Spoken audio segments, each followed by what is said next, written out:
As I introduce our final speaker, what should we do, the General says?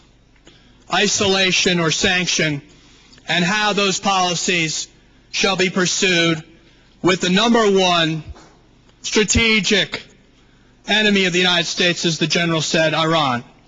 So now to give us this commentary is Christian Whiten, former U.S. Policy Director at the Department of State.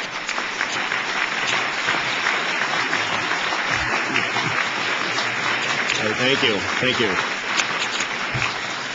Well, thank you, Congressman Kennedy, for that introduction, and it's an honor to be here with such distinguished company to talk about really one of the most severe and serious threats facing the United States, which is, of course, the government Iran and its proxies and the work they do throughout the world. It's certainly been a busy couple of months for the tyrants who govern Iran. As we've heard from a number of people, and as you are all too familiar, we see what Iran is doing in regard to Camp Ashraf with the MEK. You also know, and we heard from Ambassador Joseph and others, that last week the IAEA reported that Tehran has continued to work on a nuclear weapons program, and their findings are unambiguous.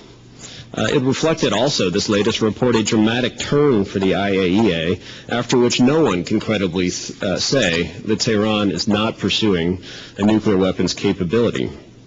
And as Mr. Benveniste and General King reminded us, a month earlier, the U.S. government disclosed a plot by Iranian agents to kill the Saudi ambassador, to kill an ambassador accredited to the United States right here in Washington, D.C., a plot involving hiring operatives of Mexican drug cartels to strike us here, and a plot that would have possibly included the collateral deaths of congressmen and other notables. And also, General Keane walked us through a litany of other egregious offenses against Americans by this government. These activities probably come as no surprise of those of you who are gathered here.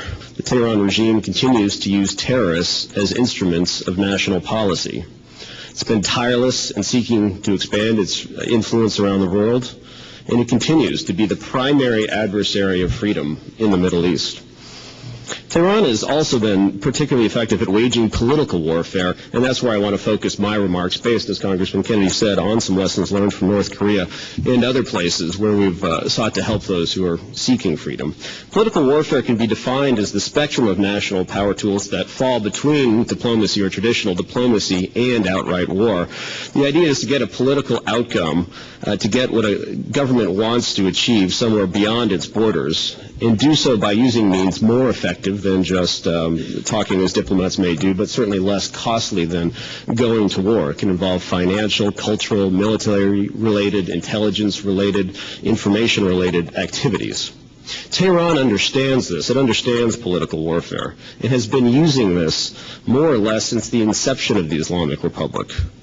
And as the main nation-state progenitor of the Islamist ideology, the Iranian government is interested in the export of Islamism, but also in supporting governments that are friendly to its many nefarious ambitions abroad.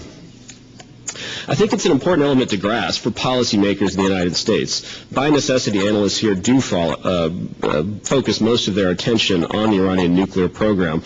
It's obviously an issue of extreme concern, and it's a national security challenge for which neither the current administration in the White House nor its predecessor has developed adequate policy.